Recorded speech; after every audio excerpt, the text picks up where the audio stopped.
กันเปิดกุญ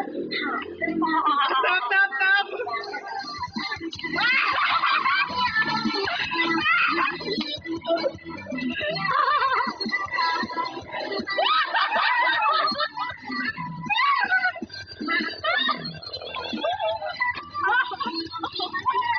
เอาแล้วพี่มันจงก่อนเรามองคุยแล้ว